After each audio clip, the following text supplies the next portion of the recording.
The escalator drags you down into warm air that smells like brake dust and wet wool. Your fingers stay closed around a cheap string bag. A man brushes your shoulder. A matchbox changes hands. Nobody looks twice until one person does, and the whole station suddenly feels too bright. This is your life, level by level, inside a KGB covered cartel in 1970s Moscow. The bagman, Metro Courier. You're invisible until you aren't. Your coat hangs heavy and a little too big, the kind that makes you look like any other tired Muscovite. You ride the circle line until the stop meaning anything Komsomolskaya, Kurskaya, Taganskaya, just tiles, announcements, and the push of bodies. The packet is never dramatic. Cash wrapped in Pravda, ration coupons inside a cigarette paper, a few gold rings tucked into the seam of a mitten. You don't meet, you collide. A shoulder bump at the top of the stairs. A folded note slipped under a metro map. A matchbox pressed into your palm like it's nothing. You tell yourself it's just errands. You tell yourself the crowd is protection. You tell yourself the underpass draft will erase you. The risk isn't a uniformed militia asking for documents. It's the pause behind you on the escalator. The soft shoes that keep the same distance. If you're stopped, you say you're late to your aunt's kommunalka near Sokolniki. You open the bag. You show bread and soap. You learn the city's real rule. You're safest when nobody remembers your face, because memory is the first arrest. The Fartsovka connector, foreign goods middleman. Scarcity makes you valuable, and that makes you hunted. Now the handoffs happen in kitchens, not stairwells. After midnight, a drab kommunalka turns into a showroom. A pair of Levi's folded like contraband scripture. A bottle of French perfume. A stack of vinyl with foreign lettering. You keep everything in plain bags, chlebnaya bulka, potatoes, because the only luxury you can afford is invisibility. Your buyers have clean hands and nervous eyes. A hotel corridor cleaner who can lose a guest suitcase. A factory foreman with access to bolts of cloth. A minister's son who pays in crisp rubles and acts like the city belongs to him. You learn prices by whisper. Cigarettes for coupons, coupons for meat, meat for favors, favors for goods. But every new customer is a new mouth, and mouths leak. You tell yourself you're only filling gaps. You tell yourself everyone does it. You tell yourself gossip is harmless kitchen steam. Then a stranger repeats a detail you never said out loud: your route, your nickname, the exact stairwell where you wait. In a city built on shortages, you don't just sell desire, you become a beacon for anyone trained to follow signals.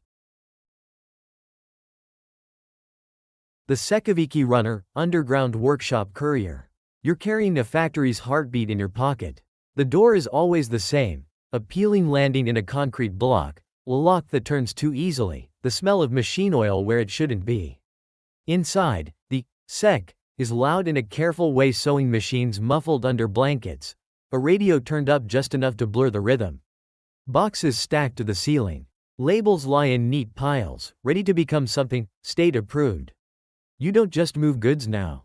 You move raw materials, spools of thread, bolts of fabric, zippers, whatever the plan forgot to deliver. You move finished inventory to distribution points. You move bribe money in tight rolls. Sometimes you carry a ledger, thin as a school notebook, heavy as a sentence. You're instructed in what not to know. Names become initials. Addresses become the third staircase. You tell yourself ignorance is safety.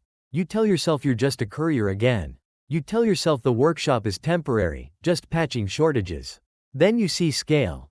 Dozens of identical items, hundreds, ready to flood Moscow quietly.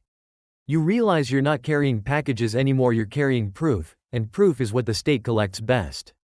You've learned how to vanish in crowds, then how to sell what nobody admits they want. The next step isn't more money.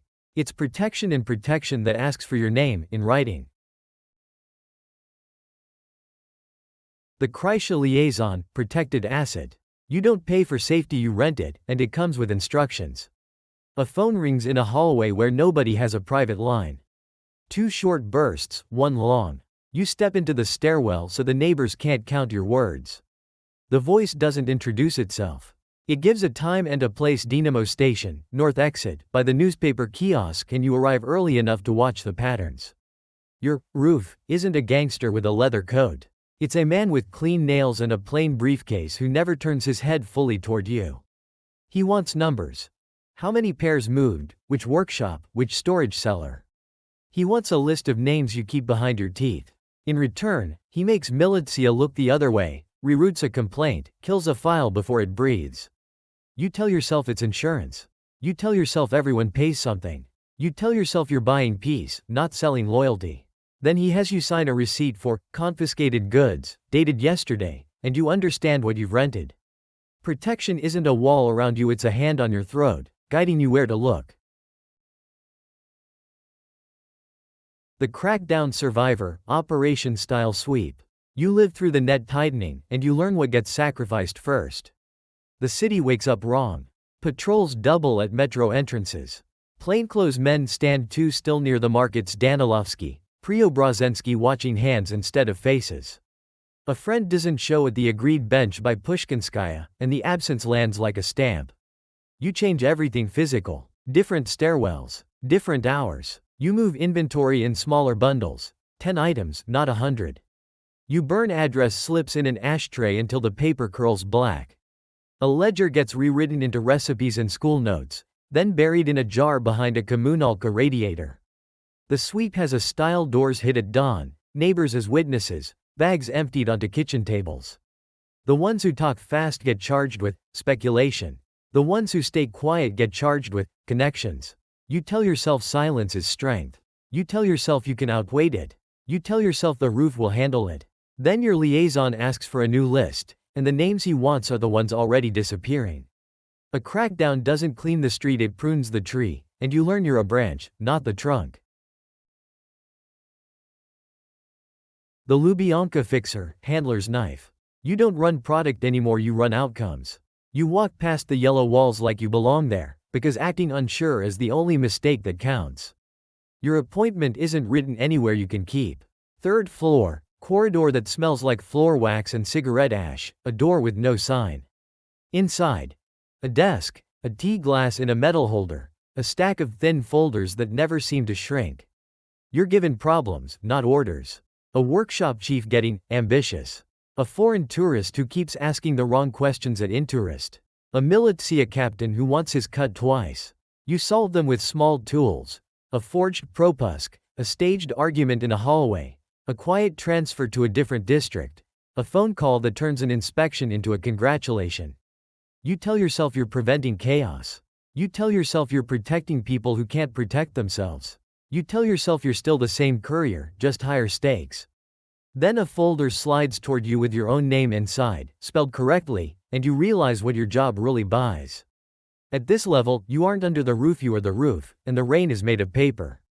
Ranks stack up like floors in a building with no fire escape. The higher you climb, the quieter it gets, fewer friends, fewer true sentences, fewer doors that open without calculation. You still feel the metro draft sometimes, phantom cold on your knuckles, like the city reminding you what you were. In Moscow, power isn't taken. It's issued, stamped, and never fully paid off.